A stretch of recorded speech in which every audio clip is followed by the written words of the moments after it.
India, land of mystery, is the 7th largest landmass and 2nd most populated nation in the world.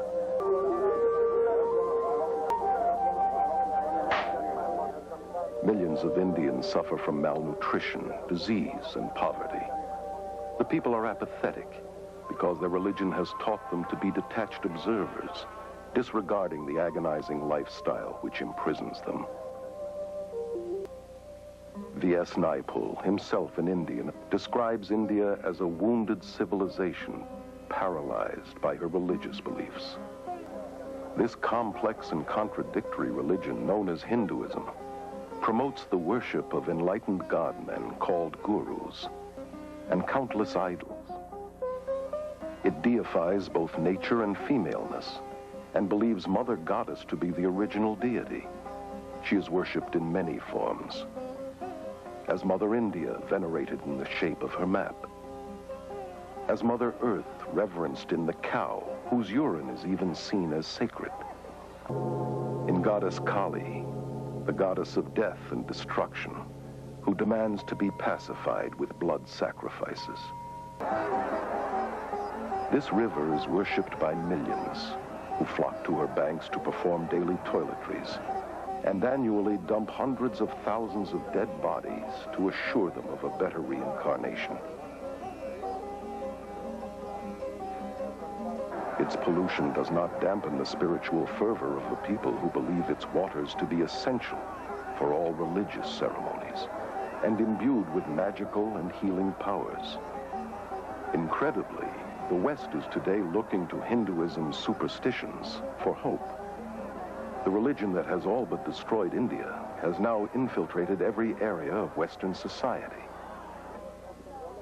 Protesting that it is not religious but scientific, it is transforming our minds, science, medicine, mass media, politics. Hundreds of thousands of Western pilgrims have journeyed to India seeking enlightenment and have disappeared by the hundreds.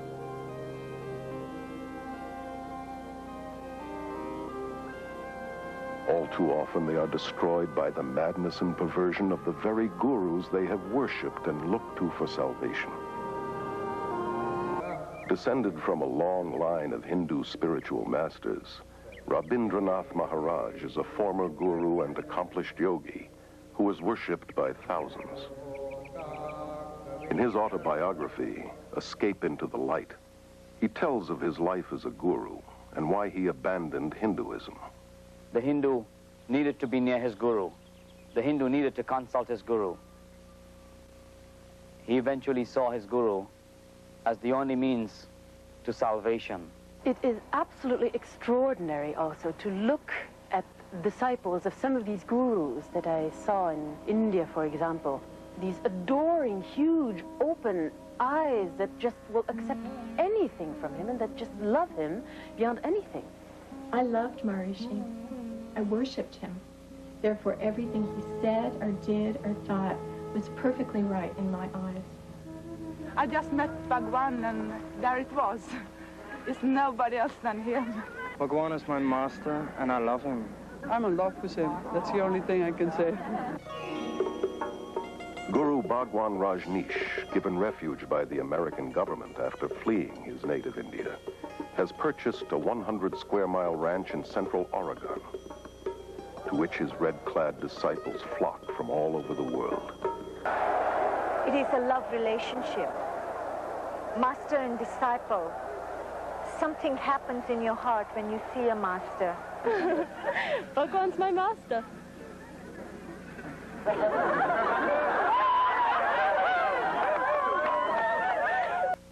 Sally Belfridge, former resident of Rajneesh's religious community in India, wrote of her disillusionment in her book, Flowers of Emptiness. I felt more and more kind of drawn into this emptiness of his. It's impossible to describe. It's more than charisma. Charisma doesn't do it justice at all. It's more than an aura. I really believe that he knew something I didn't, that he was on a plane that I was not. Back in India, the proceedings are on a much larger scale. Here at the Kumbh Mela Festival, or Aquarium Fair, in Allahabad, India, 20 million Hindus gathered to witness an endless procession of hundreds of these self-proclaimed God-men. Even the dirt beneath these gurus' feet is an aid to the disciple in his quest for salvation. This footage was covertly photographed and smuggled out of India. Naked priests are considered to be the holiest and most dedicated of guru disciples. Many cover their bodies with cremation ashes and dirt and mat cow dung into their hair. Some are armed and are dependent upon extremely potent drug concoctions. They have surrendered everything: families, possessions, and even their minds, becoming literally insane out of devotion to their guru. Carol Matriciana is a journalist and author of the book Gods of the New Age. Born and raised in India, she moved to London in 1973, where she became one of England's leading authorities on new religious movements. I have personally talked with many, many gurus, and the sad fact is that within their belief system, they have to be detached and removed from their emotions and compassion, and their cruelty and inhumaneness is seen as spiritual and excused as holy. I was really interested in their worship and their veneration and their adoration and the gifts and offerings they brought to me. But I was certainly not interested in their problems and their difficulties and hardships and pains.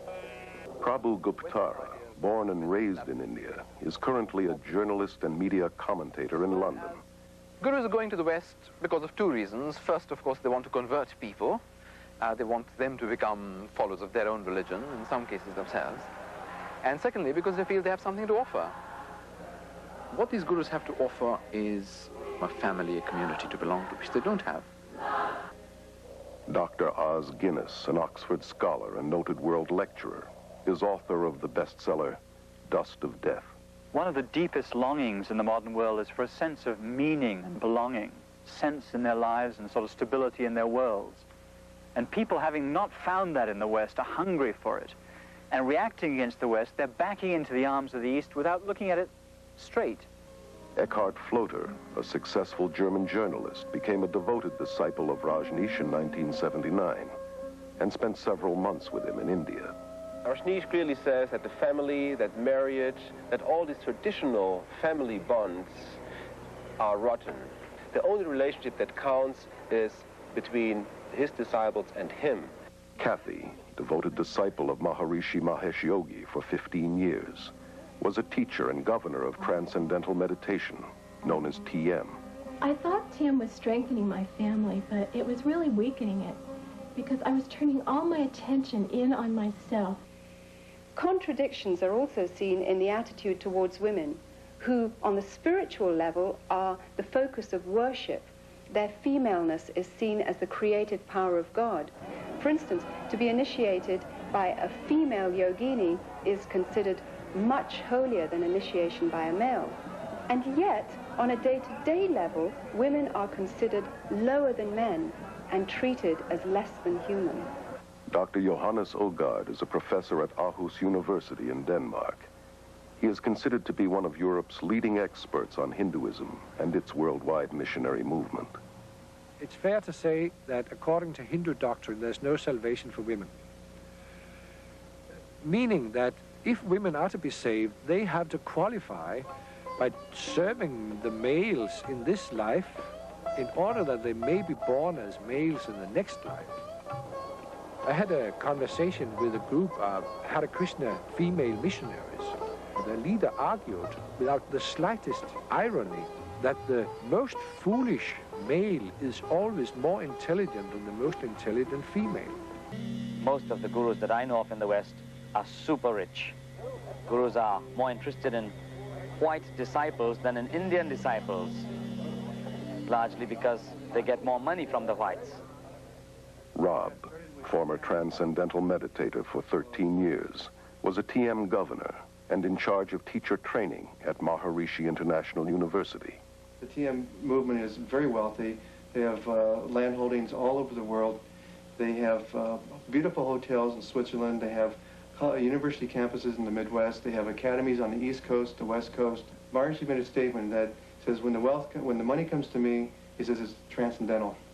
Hinduism teaches you to die to the voice of conscience inside that says it's wrong.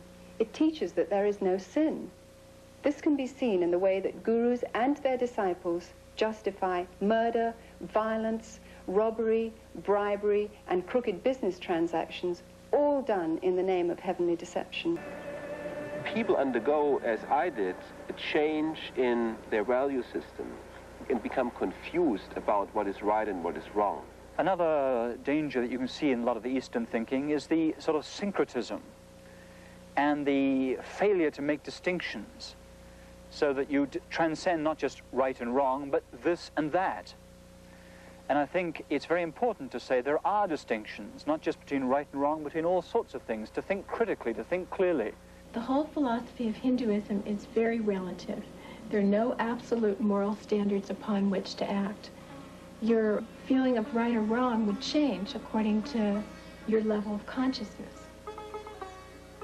You can become so completely under the power of this particular person that you refuse to think, or if you like, you're unable to think. You can lose the power to take decisions of any sort, no matter how trifling, in any area of your life. As I look back on it, I see it was a subtle infiltrating of my beliefs and ideas. It totally changed my worldview.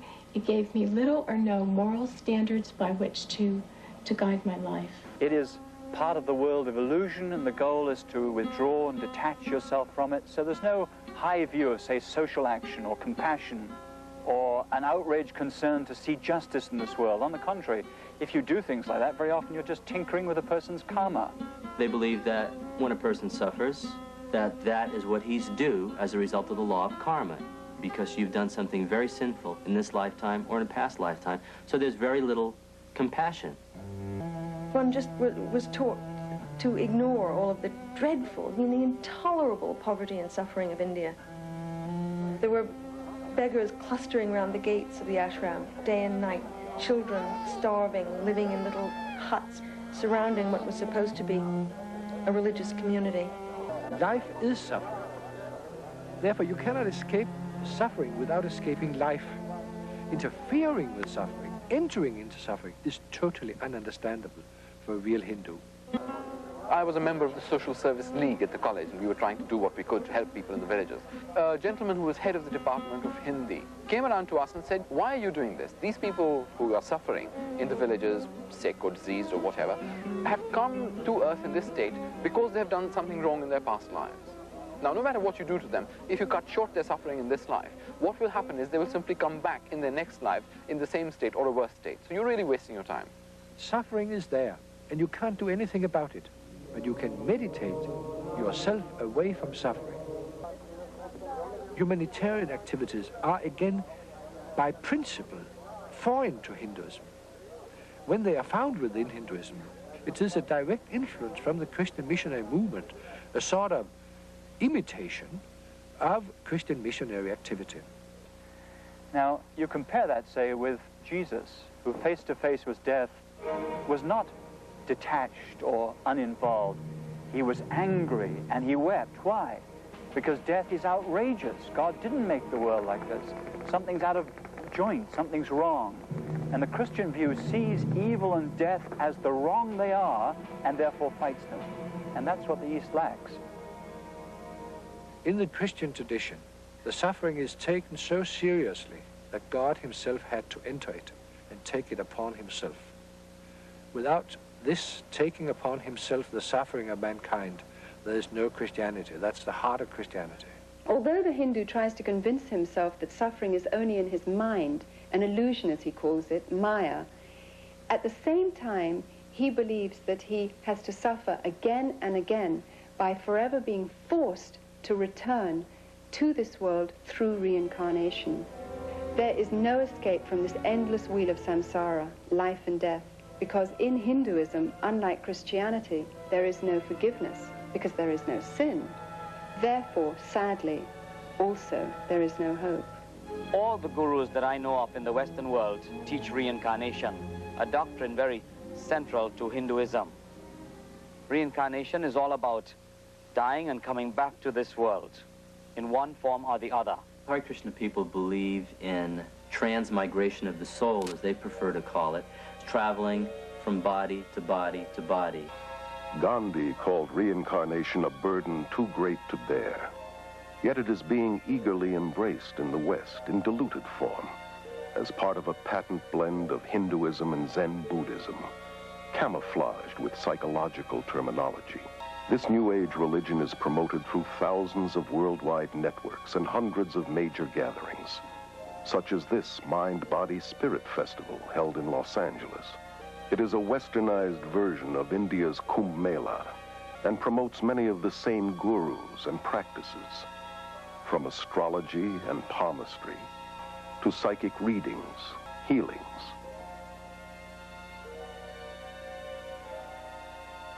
and meditations. The festival, now international, was started in London in 1977 by Graham Wilson. He explains the New Age interpretation of reincarnation as an upward evolution to a higher species of mankind. We don't just reincarnate as an individual soul into a new body each time, but more of there's a collective consciousness of souls, which is why I think we have access to a lot more information than we realize. Either one has to believe in reincarnation or resurrection. They both could not be true at the same time. There are those who believe that Jesus was a reincarnation of Krishna or Buddha or some other great master of the past. But the Bible would absolutely refute that. The Bible teaches that Jesus came once and for all. When he died, he did not reincarnate, he resurrected. It is appointed unto all men to die once, and after death comes the judgment of God. I noticed that in the Western world, reincarnation has become something of a fad. However, in India and in Asia as a whole, reincarnation is certainly not a fad. It is a form of punishment. This circle of life and death, dying and living, is a horrible understanding. It is understood as a horrible concept within Hinduism, because the only aim of the Hindu religiosity at its core is to get out of this circle, to escape this endless living and dying. And the means to get out of this circle of suffering is yoga. Yoga goes all the way back to the Hindu god Shiva, who is called Yogeshvara, meaning Lord of Yoga. You find yoga being taught in several of the major Hindu scriptures. Krishna, one of the many Hindu gods, was an advocate of yoga. Yoga is also mentioned in the Gita as the main means to attaining salvation. The word means basically to yoke, union.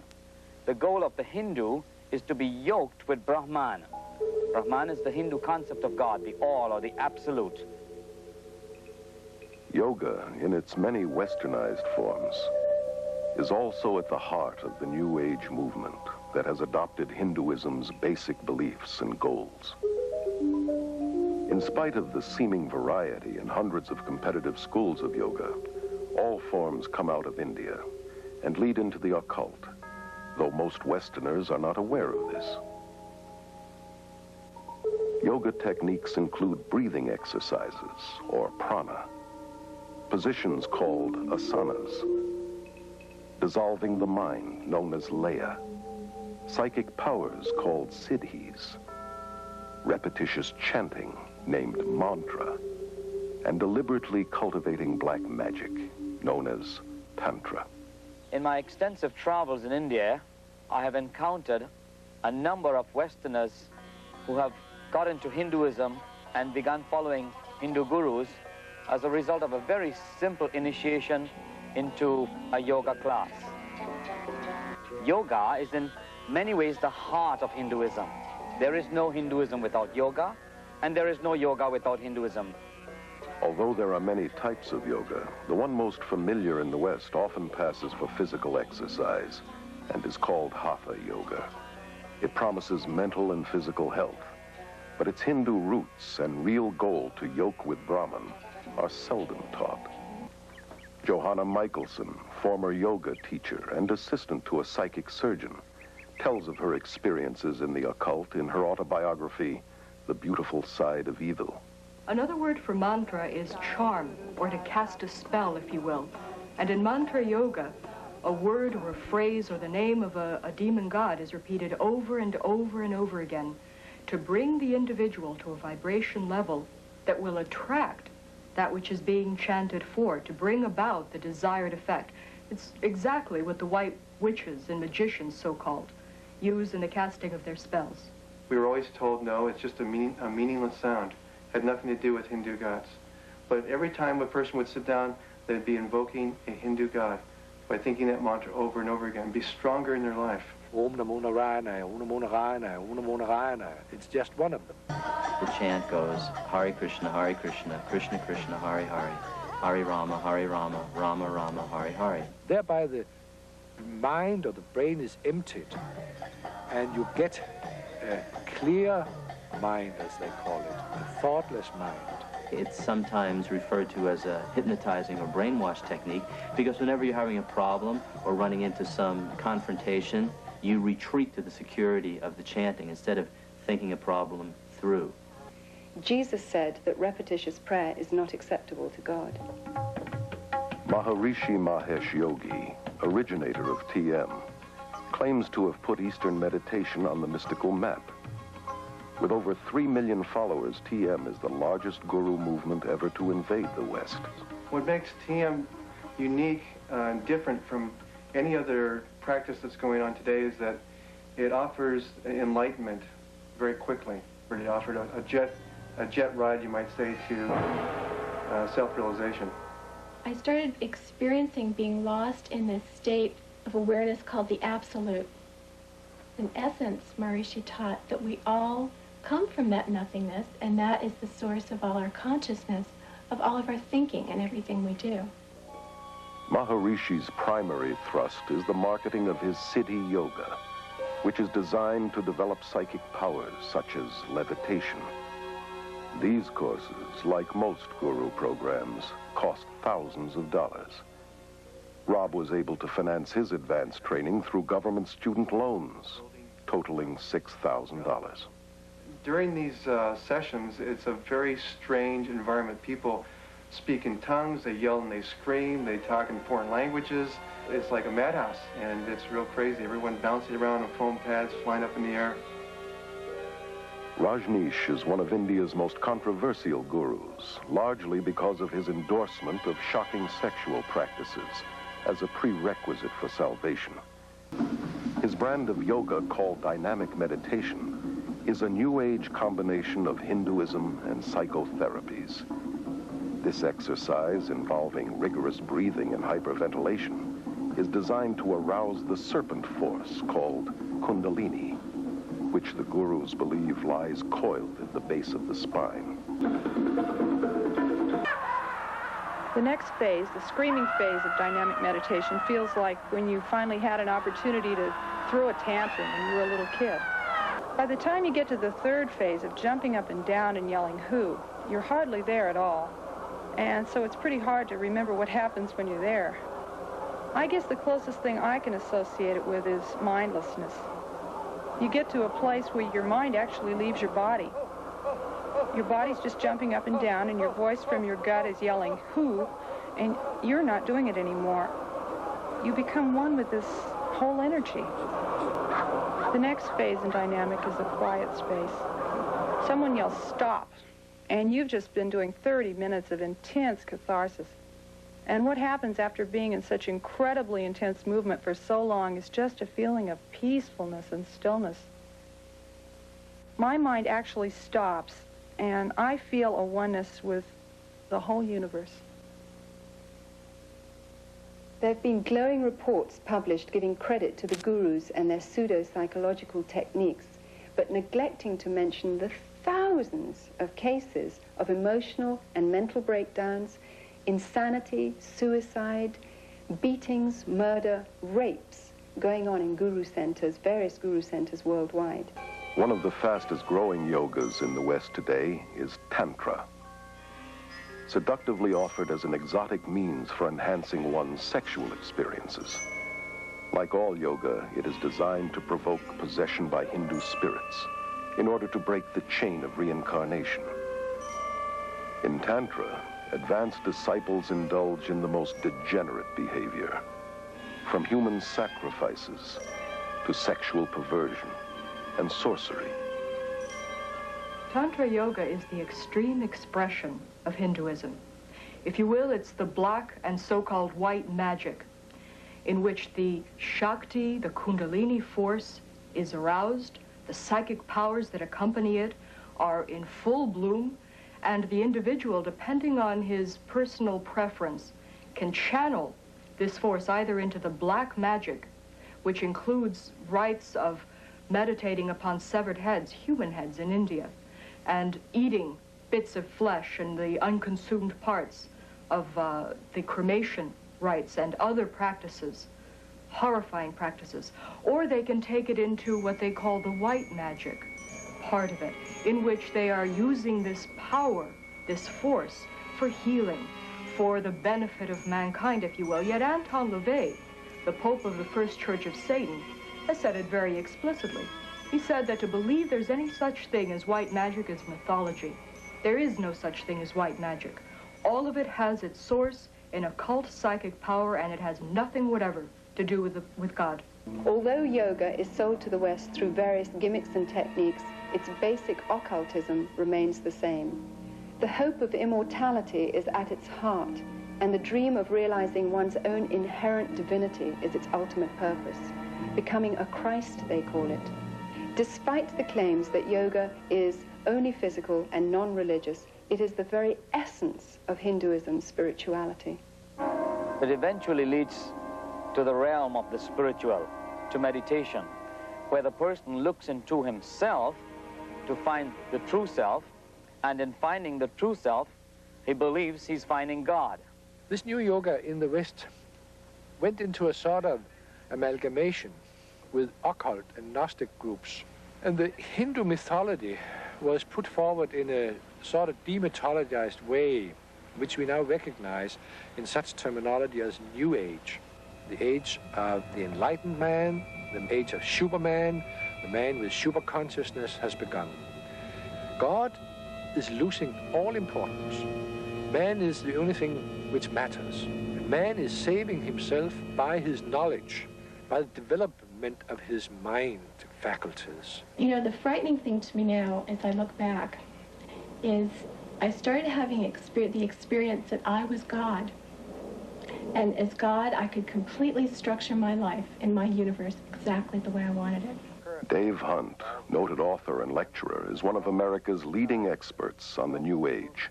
He explains that Hinduism is based upon the same ideas that the Bible says the serpent introduced to Eve in the Garden of Eden. The yogis teach the same lies that the serpent in Genesis 3 deceived Eve with, that death is merely the doorway to reincarnation, and that humans can become gods. This is either an unbelievable coincidence or an unmistakable identification of the mastermind behind Eastern mysticism. This mastermind is called Satan in the Bible and is also known as the serpent, the ultimate power of Hinduism, symbolized by the serpent, is glorified and worshipped in Hinduism. In India, Shiva is known as the god of destruction. He haunts the cremation grounds and wears a necklace of human skulls and wears serpents in his hair. His power is worshipped. Hindu texts describe the power as the fiery serpent within, called Kundalini.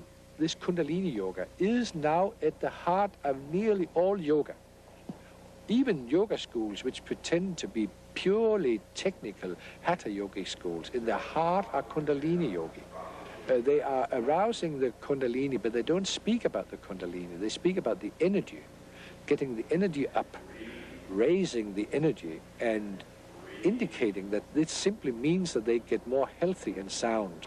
The serpent has been known as energy or the force and worshipped as the symbol of wisdom and immortality in every religion and culture. Only in the Judeo-Christian Bible is the serpent identified as deceiver, destroyer, arch-enemy of God and man. Rousing this serpent power and forcing it into the spine driving it upwards through a number of chakras, which are centers, you are expected to go divine, to become superhuman, to get supernatural powers.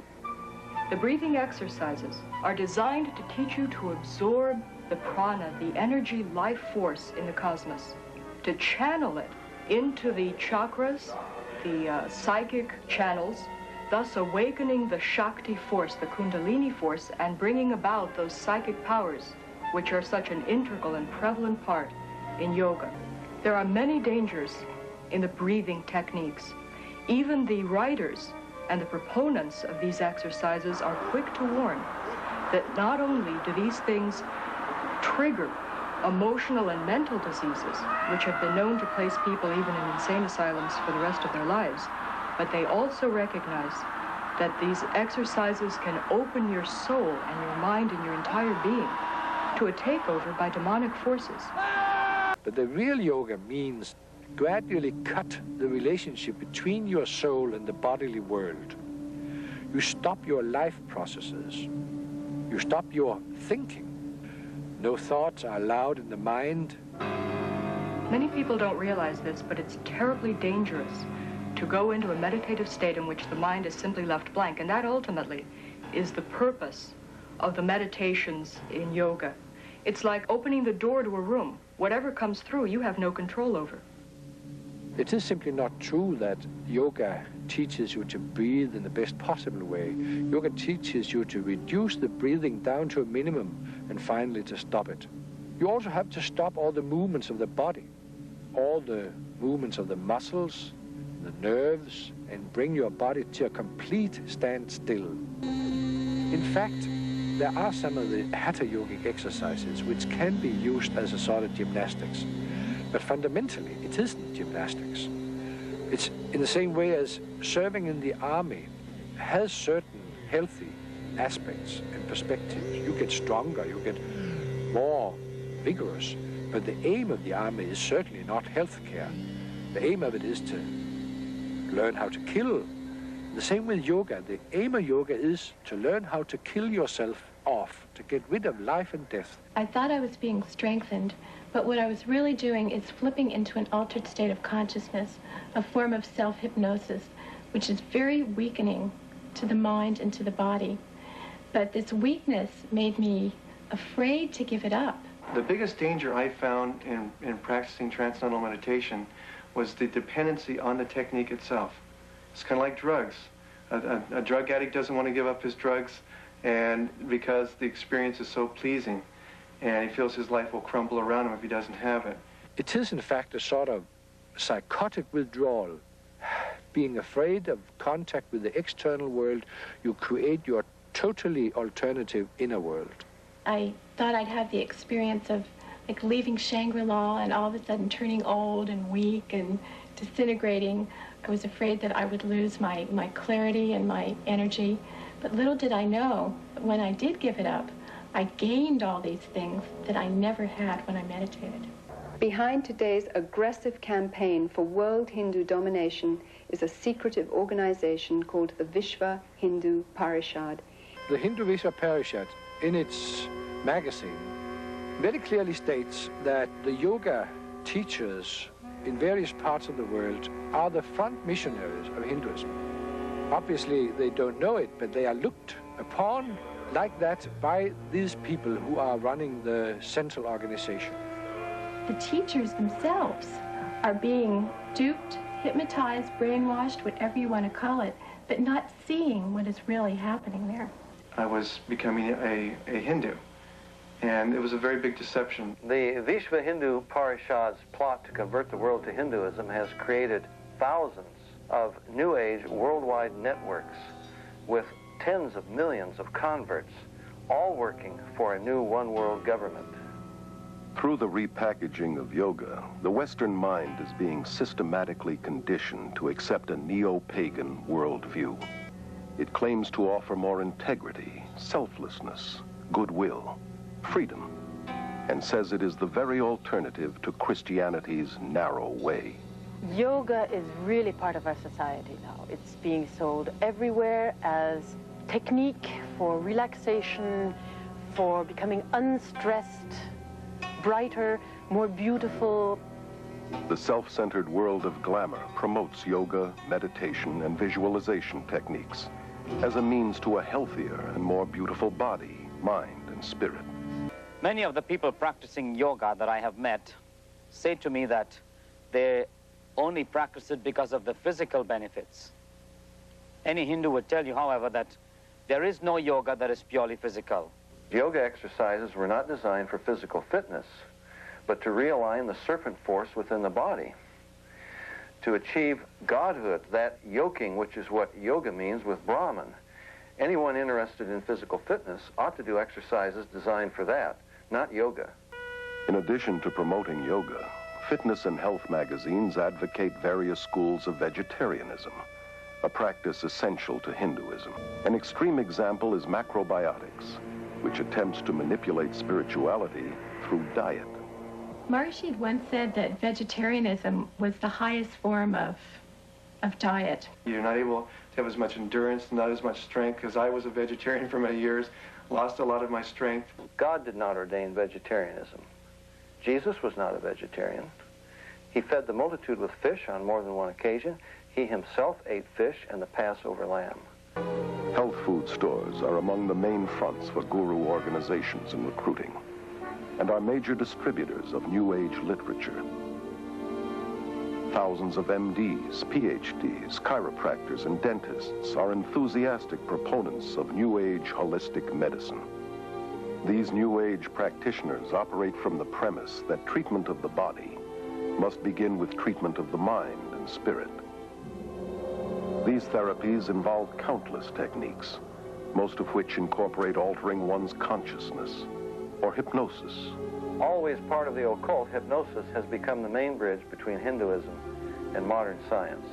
Hypnosis creates the same states of consciousness that you experience under drugs and in yoga.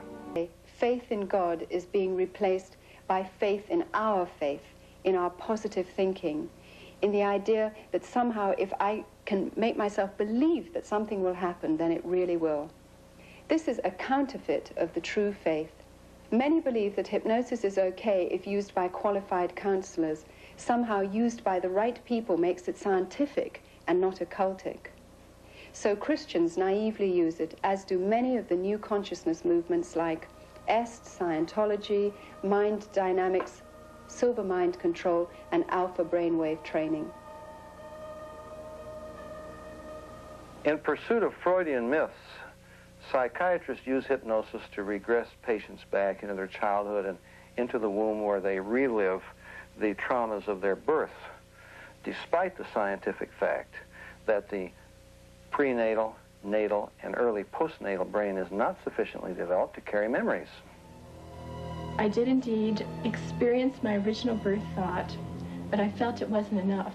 I went back and I experienced my thought during my conception, and then I went back from there to a previous lifetime to experience why I had structured my conception the way I did.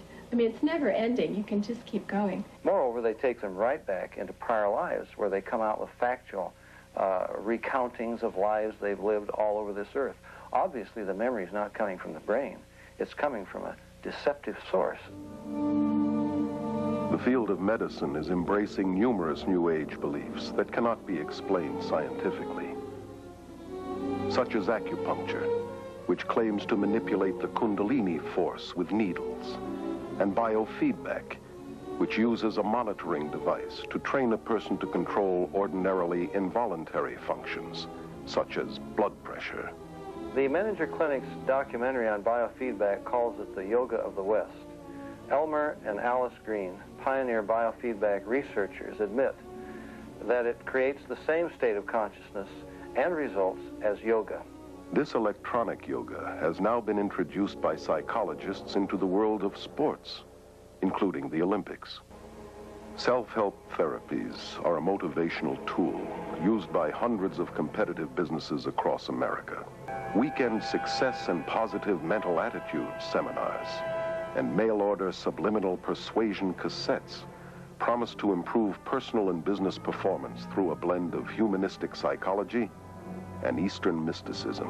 One such course, called New Age Thinking for Developing Your Full Potential, has changed thousands of lives for such prestigious clients as the IRS, CIA, U.S. Army, Navy, and Air Force, NASA, General Motors, IBM, Xerox, Rockwell International, Bell Telephone System, Bank of America, and scores of police and fire departments.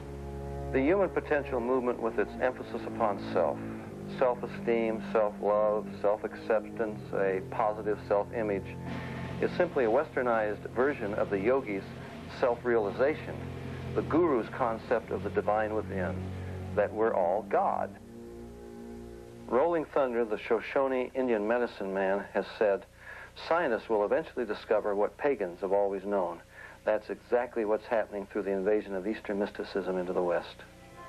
Many leading scientists have enthusiastically embraced Eastern mysticism in recent years. Hinduism, which claims to be the oldest religion, is being deceptively packaged as the new science. And a lot of the East is very seductively packaged. It's put over very carefully so that they don't stress the religious side, they'll put the scientific. They don't stress the spiritual side, they'll put the physical fitness or whatever. Maharishi found out that in the United States that people would not buy the religion package. So offered the scientific package, started getting scientists involved, started to do experiments on meditators such as the breath rate, the brainwave patterns, etc. And when they found out that the metabolic rates lowered during meditation, they found they could present it scientifically and people would buy it better that way. Even as teachers, we were taught the puja ceremony. We were bowing down to Hindu gods, and yet we didn't really feel we were teaching a religion. I think that's extremely deceptive and dishonest, because the deeper you get into it, for instance, as people are initiated and so on, what they're taught is the pujas and the basic words and the rituals that are Hindu worship. Of course, many Englishmen and Americans don't realize what the words mean, but if they just asked what the Sanskrit meant, they'd realize that's fundamentally religious, and the whole thing is basically, in that sense, dishonest. In schools across the Western world, from kindergarten through university, Hindu occultism is being openly taught in spite of the otherwise enforced separation between church and state. Here in some of the schools in the West, in the PE classes, after having started with the physical aspects of yoga, the teacher eventually has the kids chanting words like Om, Rama, or Krishna, names of the gods. One of the ways that the consciousness of the masses can most powerfully be influenced is through the mass media, which is increasingly being used for promoting Indian consciousness. Historical accuracy was discarded. Gandhi was no different from most gurus today in that he was a sexual pervert and was certainly not the non-violent, peace-loving man as demonstrated in his racial killings of blacks in the Kafir Wars in South Africa. The most important message of the film was that Gandhi was one of the first gurus to link Christianity and Hinduism to form one package, a new religion. The Eastern gurus, the cultists of every description, have taken the terms of the Bible and felt every liberty to redefine them according to their basic presuppositions. God becomes not a personal individual, a spirit with whom we have a personal relationship. Through his son, Jesus Christ, he becomes an impersonal force. God is something, an energy that permeates every one of us, each and every one of us. And it's both personal and non-personal. Jesus becomes not the way, the truth, and the life, but an avatar, a way shower, one of many paths to God. Jesus Christ, of course, was an enlightened master. Bhagwan is another Jesus, another Buddha. Jesus himself warned us that in the last days many would come claiming to be Christ and Messiah. Our landscape today is literally crawling with individuals claiming to be Christ, and the Eastern gurus are right on the top of the list. There are two things the gurus have done. On the one hand, they've used Eastern-type words that are floating about in the West, words like energy, vibrations, and so on. And they've also used words, phrases, ideas from the Bible, from the teaching of Jesus, misused them, twisted them around to draw people to themselves, to suggest that the things that Jesus was talking about are actually the things they are talking about, when actually it's not so at all. In Holy Bible, it has been explained very explicitly that be ye perfect even as your Father who is in heavens is perfect.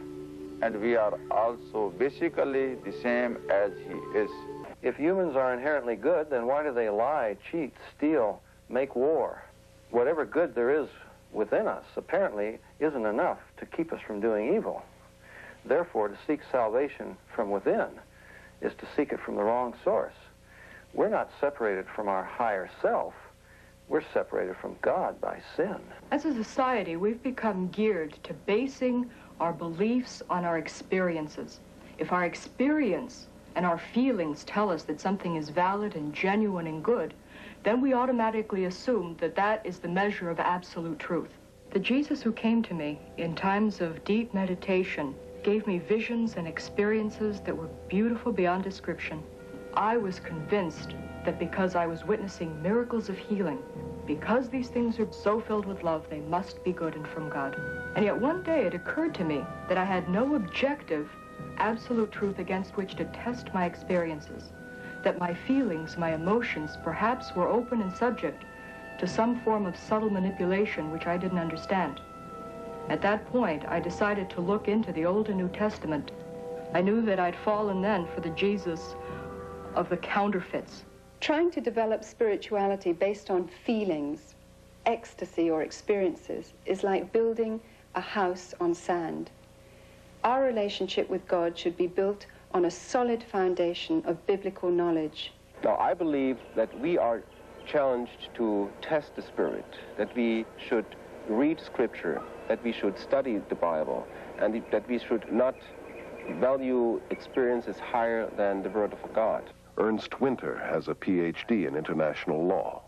He was a diplomat in the Austrian Foreign Service for 10 years, and from 1968 through 78 was a director with the United Nations. No distinction is made whether this is a spiritual experience coming from God the Father or from the rule of this world.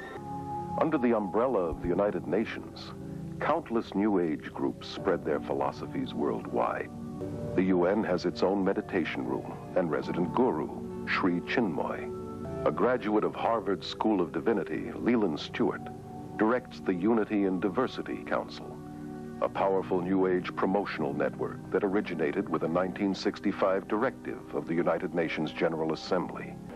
Under Stewart's leadership in 1982, this group linked arms with Graham Wilson's Mind, Body, Spirit festivals, forming a vast army dedicated to the merger of all religions into one, under a world leader. In this growing consciousness of sharing godliness and looking for a leader to lead everyone into this new heaven, looking for a one world government, for one world leader. Actually, we're being prepared for this surrender to an authority in a way that perhaps we don't realize. We are going through right now strange bathing in Eastern concepts of consciousness, states of consciousness, bliss, reincarnation, energies, vibrations, all of these words that have become very commonplace, really, in the Western languages, are also modifying our mind. They are changing our way of thinking. And this changed way of thinking puts us into a mental state, if you'd like, and prepares our intellectual functionings for this surrender.